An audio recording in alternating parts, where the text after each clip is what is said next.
Welcome to Woven in True Crime, where we explore the most intriguing and disturbing cases, stitching together the details with precision to uncover the truth behind the crimes.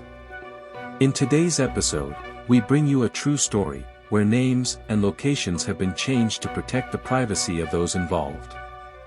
This is a narrative that challenges the sense of normalcy in a small suburban community. A place where life followed its peaceful course, until a seemingly inexplicable death exposed dark secrets and hidden intentions. As the investigation progressed, what appeared to be a tragic accident revealed itself as a calculated plan, involving betrayal, debts, and complex psychological motivations. The story we are about to share is a true puzzle, with twists that defy logic and leave a persistent question: how well do we really know those around us? Join us as we unravel the secrets of this dark mystery and uncover the buried truths in this chilling case. The morning of October 23, 2010, started like any other in Willow Creek, a quiet suburb where autumn leaves fell over perfectly aligned sidewalks, and the smell of fresh coffee escaped through open windows. But for one particular house, that day would mark an unexpected tragedy. When Rochele's mother arrived at her daughter's house, something felt different. The silence inside was heavy, oppressive, and the feeling that something terrible had happened tightened in her chest.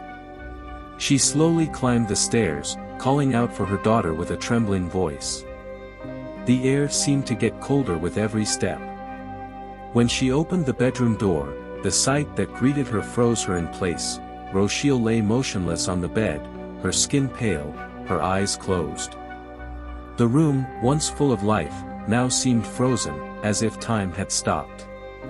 An indescribable coldness hung in the air.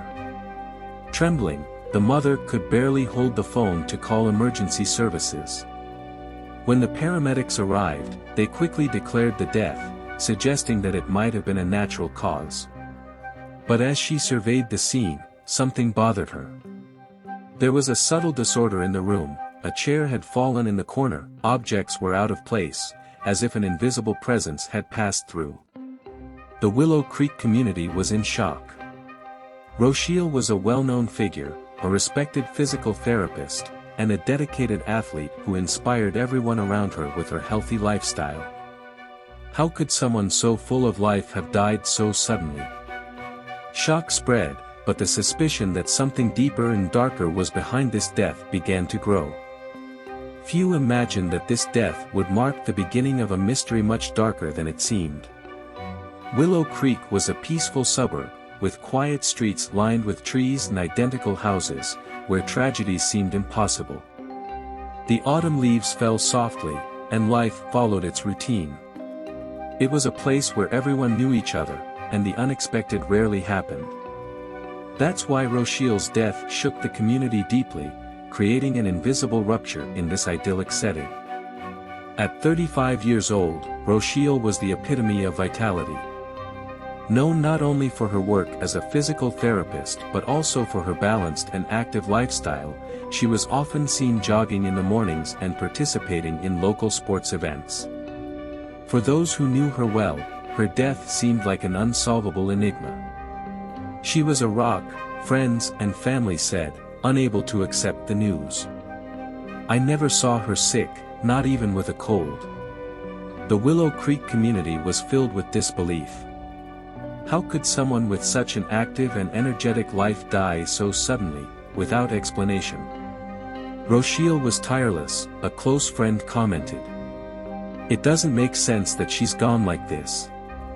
The initial shock quickly gave way to confusion, but no one dared suggest a more sinister explanation yet. However, there was a silent unease. Small details that had previously gone unnoticed began to bother people. Objects out of place, subtle disorder, gestures that didn't make sense. Although the police hadn't raised any suspicions at that point, something about the atmosphere felt heavier than it should have. It was as if, behind the tragedy, there was a hidden truth, waiting to be revealed. But as the days passed, what seemed like an inexplicable tragedy began to reveal unexpected signs, and nothing was exactly as it seemed. In the days following Rochele's death, the Willow Creek community tried to process the loss, but the void left by her departure seemed impossible to ignore. Everyone still believed it was an inexplicable tragedy until a revelation in the medical examiner's report completely changed the course of the story. Rochele hadn't died of natural causes, but from asphyxiation. The news was a shock. What had seemed like a sudden, unexplained death was now taking the shape of a crime. The authorities, who had treated the case as a simple fatality, had to reevaluate every detail. Rochele's house, which had initially been just a place of mourning for her family, was now reopened as a crime scene. Officers returned to the location, searching every corner for clues that might have been overlooked. The revelation also hit the family hard. Joseph, Rochele's father, fell into a tense silence when he heard the news. "I knew it," he murmured through clenched teeth, while Rochele's mother collapsed, unable to believe that her daughter had been the victim of murder.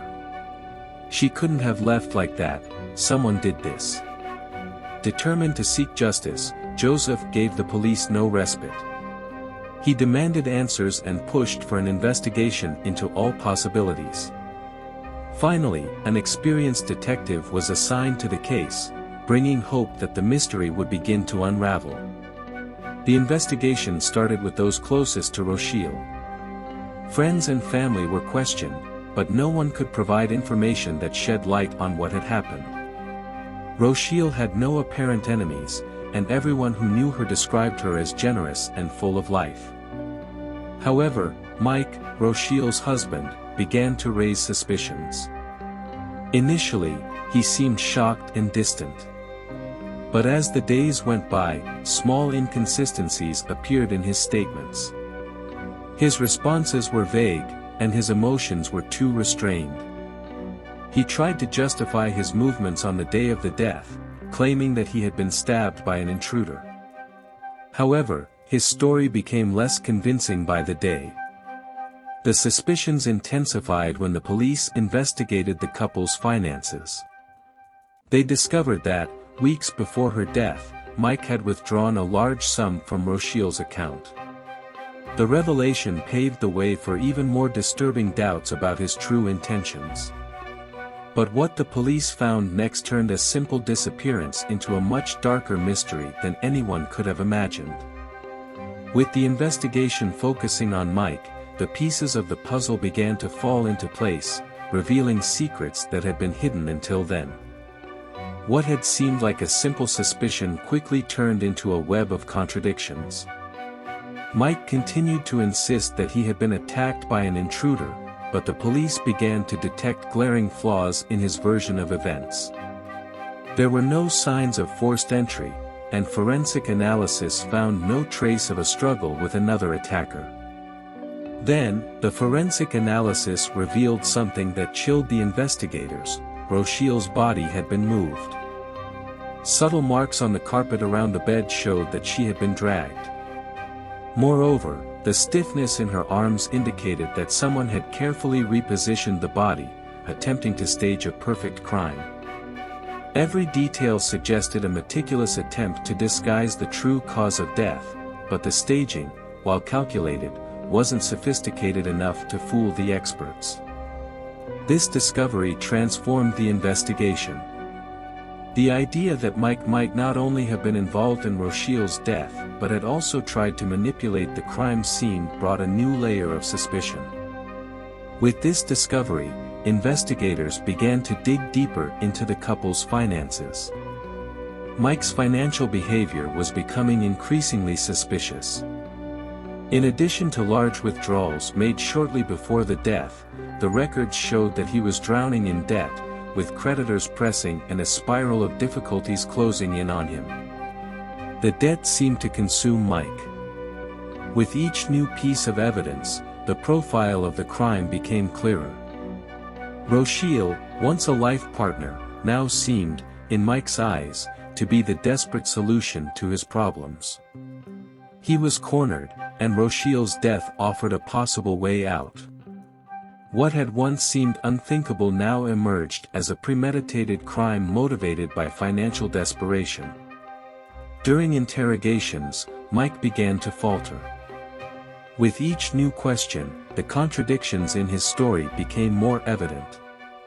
His answers were short, evasive, and with each discovered inconsistency, he slightly altered his version of the facts, as if he were desperately trying to adjust the pieces of a lie that was falling apart.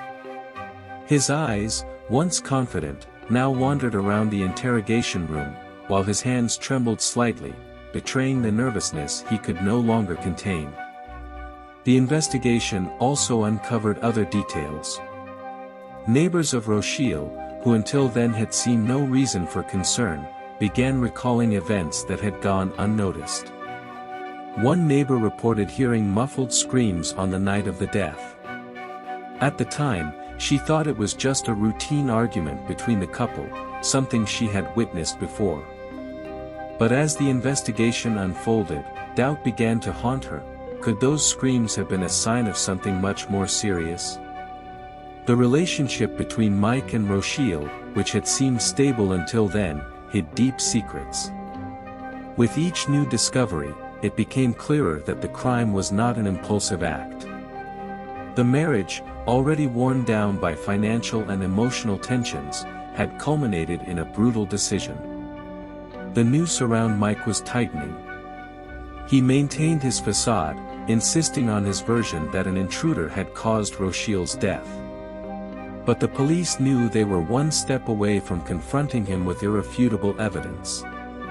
And it was then that the evidence brought to light a long-buried secret, something that connected the past to the present in a way no one could have predicted. The evidence left no doubts, and the noose was complete. When forensic analysis revealed traces of a sedative in the victim's body, the nature of the crime changed radically. What had previously seemed like a sudden and brutal death now revealed itself as a carefully planned execution. The drug dissolved in the body indicated that the crime had been premeditated with terrifying coldness.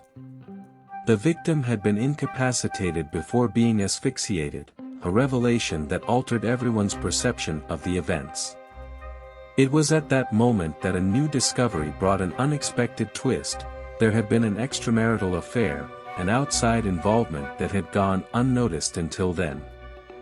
Investigators uncovered messages exchanged between the main suspect and a lover, in which she pressured him to resolve his life. The financial issues, already known to be critical, became even more urgent in light of this new information. The plot was unfolding with a level of complexity that no one could have predicted.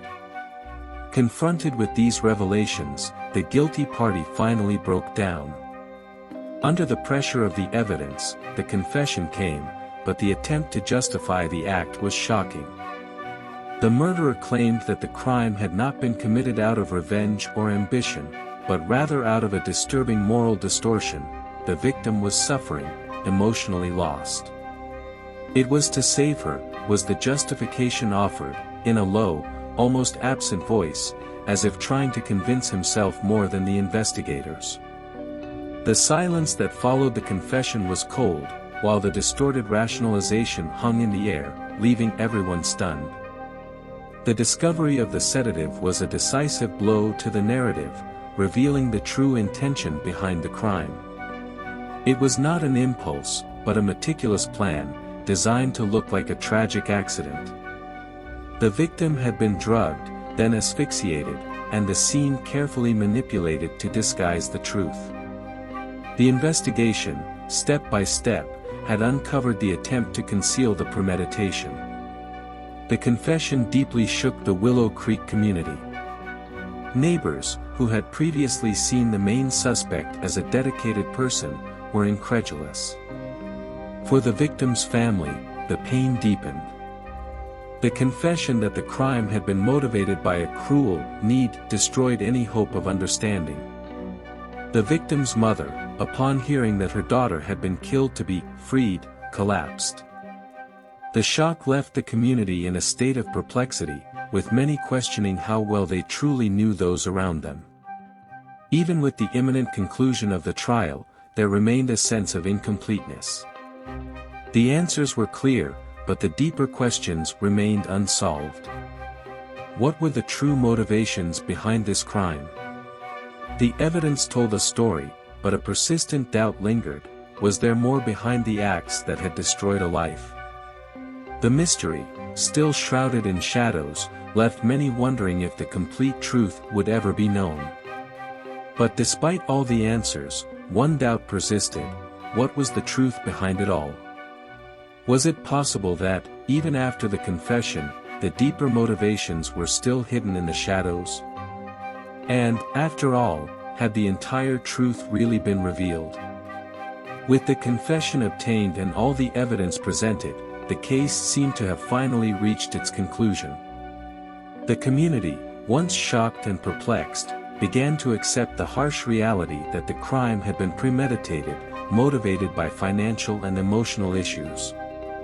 The conviction came quickly, and the trial served to formally close what had become an open wound in Willow Creek.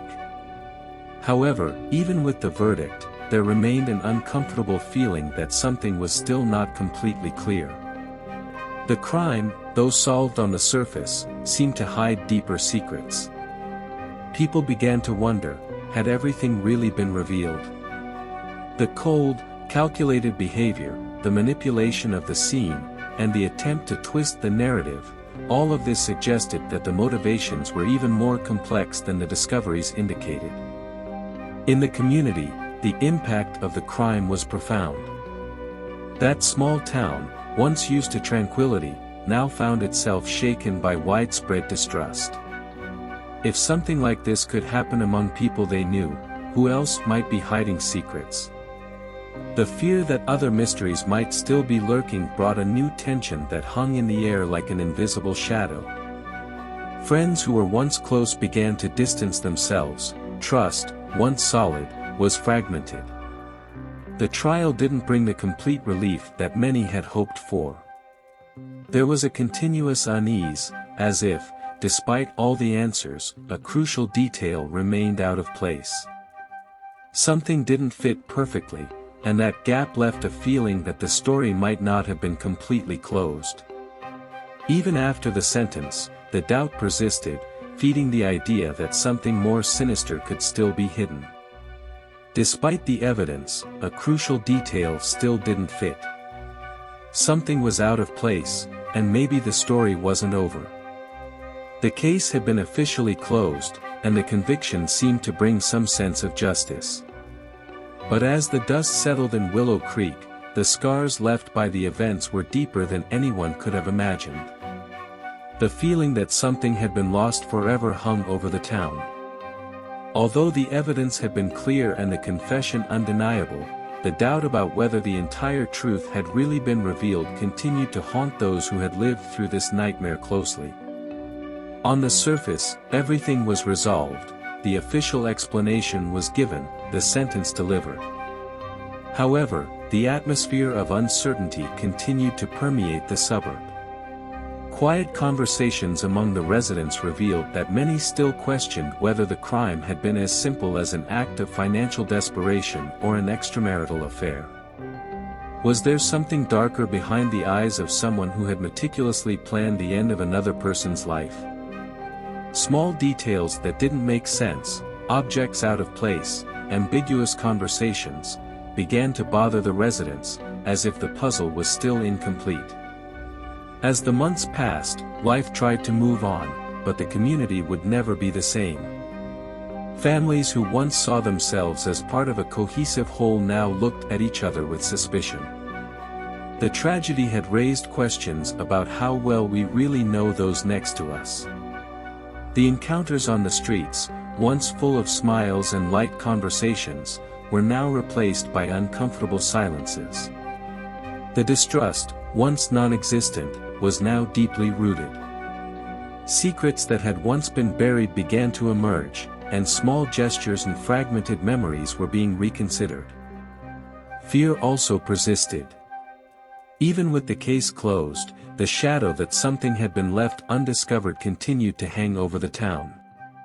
In particular, the details of the extramarital affair and the deep psychological motivations behind the crime sparked speculation.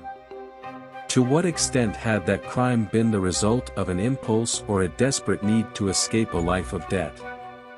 Was it possible that, even with the culprit behind bars, the true extent of the plot remained hidden?